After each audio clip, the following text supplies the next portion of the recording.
अंत चतुर्दशी की कथा। पौराणिक मान्यताओं के अनुसार अंत चतुर्दशी व्रत का विशेष महत्व है। यह व्रत भाद्रपद माह के शुक्ल पक्ष की चतुर्दशी को किया जाता है। इसे पापों का अंत करने वाला और मोक्ष प्रदान करने वाला व्रत कहा गया है। कथा।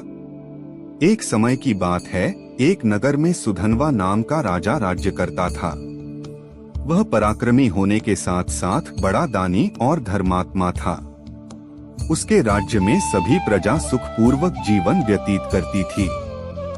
राजा नित्य पूजा पाठ करता था और ब्राह्मणों का मैं कोई भी सम्मान कॉपीराइट करता था। क्लेम या फिर स्ट्राइक नहीं दूंगा। राजा को शिकार बस याद खेलने का रखना मन है हुआ। कि जिस वीडियो में आप स्क्रीन पर चल रही वीडियो का यूज ले रहे हैं, उस वीडियो के डिस्क्रिप्शन में मेरे यूट्यूब चैनल का नाम जंगल और वीडियो करता हुआ बहुत दूर निकल गया। अचानक उसे एक ऋषि की कुटिया दिखाई दी। वहां एक महात्मा तपस्या में लीन थे।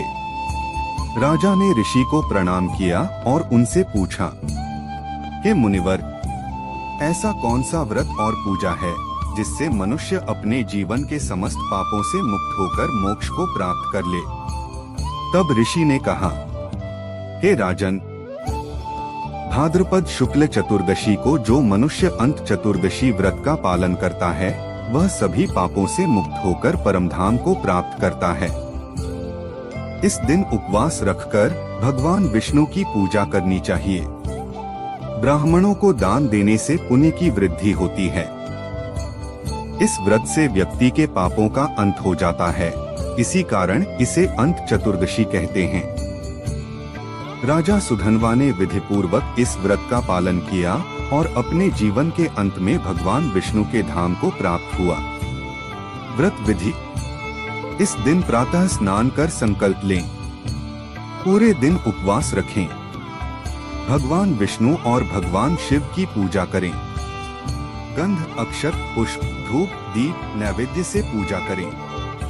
ब्राह्मणों को भोजन कराकर दान दक्षिणा दें।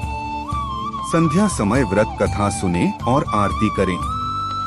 मान्यता है कि इस व्रत को करने से पापों का नाश होकर पुण्य की प्राप्ति होती है और अंत में आत्मा मोक्ष को प्राप्त करती है।